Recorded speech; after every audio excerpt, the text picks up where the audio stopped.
प्रभु मैं तेरा तेरा तेरा, तू मेरा मेरा मेरा, मैं तेरा तेरा तेरा, तू मेरा मेरा मेरा। चित्त में जितनी इच्छाएं होती है,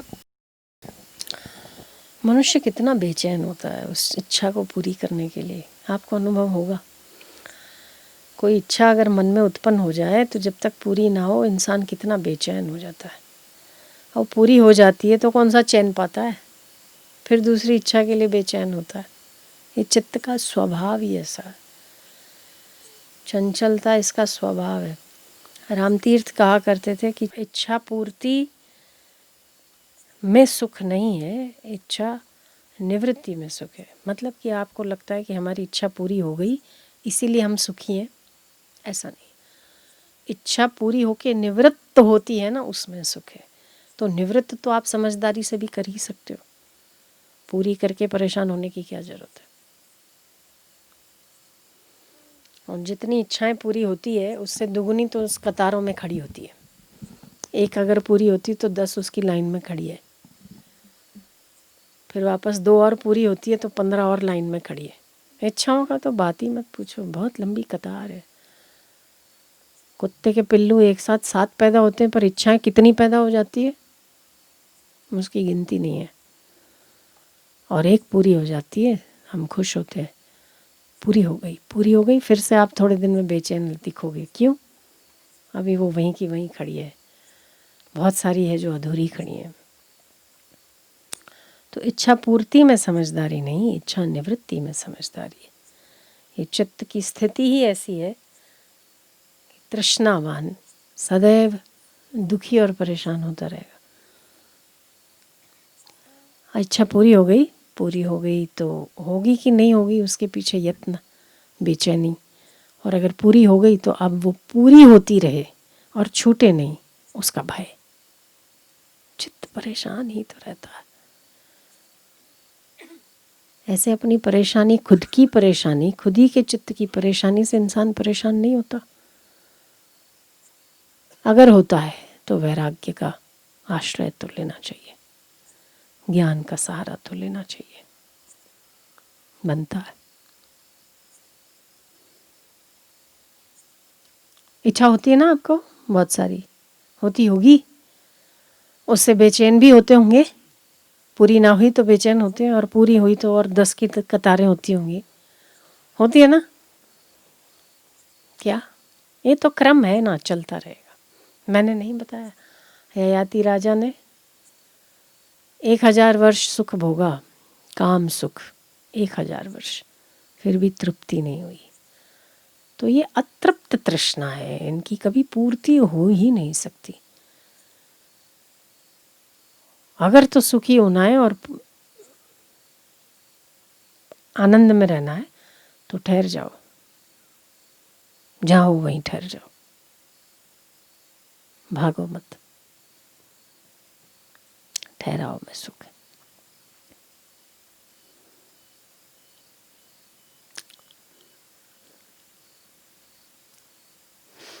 तो ठहर जाए तो करेंगे क्या, जान बजाते रहेंगे। सुबह उठा, खाए पिए सोए, बस खत्म बात। ना ना, जीवन है, सांस है, दूसरों के लिए जीना चाहिए, दूसरों का भला करना चाहिए, स्वार्थ रहित जीवन जीना चाहिए, उसमें आनंद है।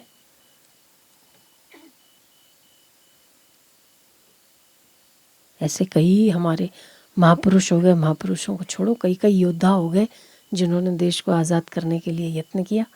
इसीलिए आज आप और हम सांस ले रहे हैं ना आज़ादी के उसमें।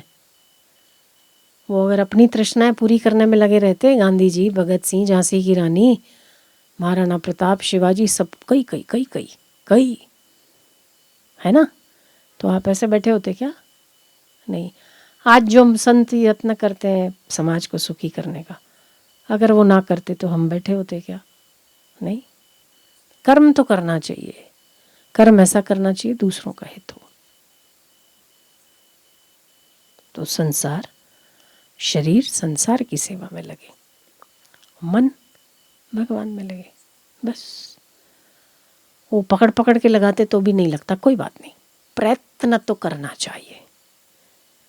जब बच्चा छोटा जब नहीं चल पाता, चलते चलते गिरता है, उसकी माँ रसोई में खड़ी है, जब गिरता है फिर से उठता है, और जब गिरता है दोबारा, जब दोबारा गिरता है तो वो रोता है, तो माँ क्या करती है? खुद आती है और उठाती। क्यों? क्योंकि माँ देखती है कि उसकी कोशिश है मेरी ओर आना, तो झट से उठाती है। ऐसे कोशिश तो करनी चाहिए। माता की माता परमात्मा तो देख ही रहा है। आपकी अगर एक कोशिश होगी और उसके अगर 100 कदम हो जाए, 99 उसके एक आपका पूरा हो जाएगा। कोशिश तो करनी चाहिए। हम प्रयत्न ही नहीं करते, न कल्याण का प्रयत्न करते, न इच्छा निवृत्ति का करते, न तृष्णा से ऊपर उठने का करते, न परमात्मा में मन लगे ऐसा करते। अपना भला तो सभी को करना बनता है ना, तो कोशिश तो करनी चाहिए भाई। मन जहाँ जा रहा है वहाँ से हटाने की कोशिश तो करनी चाहिए। तो ईश्वर को लगे तो कि बेचारा मेहनत कर रहा है, चल भाई उठा लूँ मैं। बच्चे को अगर माँ सुला देती है और माँ बच्चा पड़ा है वहाँ पर, तो माँ देखने नहीं जाएगी, हो सकता है एक बार, पर अगर वो कोशिश करके उठ के आता है और गिरता है तो माँ ज़रूर आती है। ठीक है ना? यहाँ जो माएँ होंगी उनको पता होगा। ऐसा करते हो कि नहीं? एक बार हम घोड़ियाમાં હુવાડી દો તો ઠીક છે કે ભાઈ એકવાર આંટો મારો, પણ એ જો પ્રયત્ન કરે બાળક તમારી પાસે ચાલીને આવવાનો અને પડી જાય તો એના પ્રયત્ન તમે સફળ કરો છો। माँ उसके प्रयत्नों को सफल करती है, उसका नाम माँ है। एक कदम वो चला, 99 वो चल कर गई, पर हमारी कोशिश ही ना हो तो चलेगा क्यों? तो एक कदम आपका, 99 कदम उसके।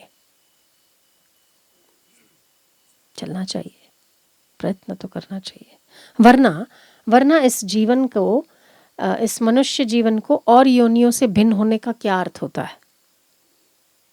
वैसे क्या सेंस है? खाते तो वो भी खाते, आप भी हो, बच्चे पैदा वो भी करते, बच्चे पैदा आप भी करते हो, सुखों का उपभोग वो भी करते हैं, सुखों का उपभोग मनुष्य भी करता है। क्या फर्क क्या है? जो फर्क है वही फर्क है चित्त की वृत्तियों का निरोध करना, ये योग है। चित्त को नियंत्रित करना योग है, वो मनुष्य कर सकता है। तो तृष्णा में बहते रहना तो कोई खास क्या जीवन है? तृष्णा की निवृत्ति करना, प्रयत्न करना।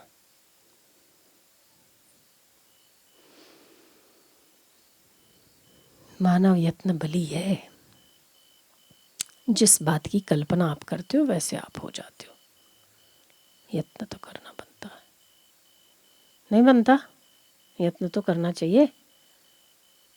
फिर एक कदम तो चलना ही चाहिए, 99 उसके बैठे ही हैं, चलने को राजी हो।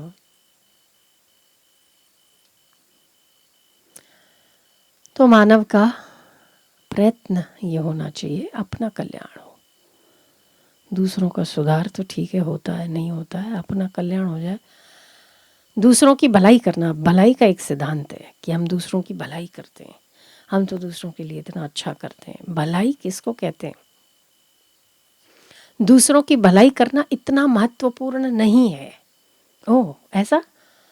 फिर क्यों हम लोग इतना किताबें बांटते हैं, क्यों शरबतें बांटते हैं, अक्षय तृतीया पे क्यों इतनी सेवाएं करते हैं, क्यों दिवाली को भंडारे करते हैं, क्यों इतने पुस्तक वितरण करते हैं, क्यों दक्षिणाएं देते हैं, क्यों अनाज देते हैं, क्यों कपड़े देते हैं, क्यों देते हैं?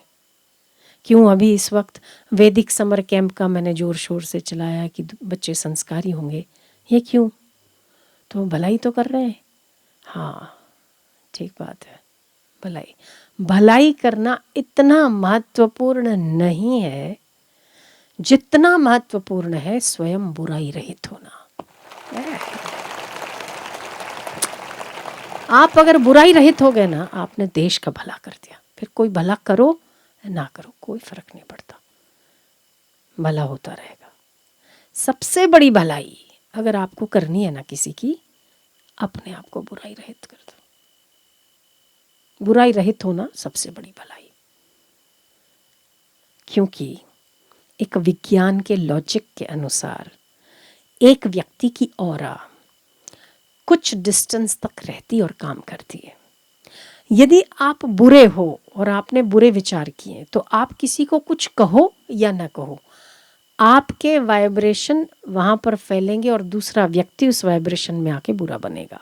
पक्की बात, बुरे के साथ आदमी बुरा बनता है। भला आदमी कुछ ना करे, बुराई रहित हो जाए, तो उसके संसर्ग में आके अब वो कुछ बोले या ना बोले फिर भी लोग अच्छे बनेंगे, समाज अच्छा बनेगा। हम ऐसे कई संतों को जानते हैं जिनका नाम नहीं है, फिर भी आज उनके रास्ते पर लोग चलते हैं। जिस तिस जमाने में ऐसे लोग नहीं थे। आज तो बहुत प्रचार प्रसार, टेक्नोलॉजी, सोशल मीडिया बहुत हाइप पर है, तो थोड़ा करते हैं देश दुनिया को पता चलता है। तो भलाई करनी चाहिए। सबसे बड़ी भलाई क्या है? बुराई रहित होना सबसे बड़ी भलाई है। बुराई रहित हो जाओ। जो बुराई है ना, उसको निकालने के पीछे, जैसे हम किसी चोर को निकालने के पीछे आदू खा के पड़ते हैं, ऐसे ही अपनी बुराइयों को निकालने के पीछे आदू खाकर पड़ो। टारगेट, जब तक मेरे में ये चीज़ ठीक नहीं होती तब तक मैं छोड़ूंगा नहीं। धीरे सही, शनई शनई धीरे सही, पर निर्मूल तो होनी चाहिए। तो सबसे बड़ी भलाई है। आप जगत का उद्धार कर दोगे अगर आप बुराई रहित हो जाओगे। और बुराइयां किस में नहीं होती? सब में कुछ ना कुछ मात्रा में बुराई होती है। आदमी अपने आप से ज़्यादा कोई भी उसको नहीं जानता है, बेहतर जानता है अपने आप को वो। कोई भगवान दूसरा नहीं जानता, खुद में बैठा भगवान वो बोलता है। हाँ, उसको ठीक करो तो आप सबसे बड़ी सेवा करोगे, जनता की, पब्लिक की, समाज की। कुछ ना करो, बुराई रहित होना सबसे बड़ी भलाई है।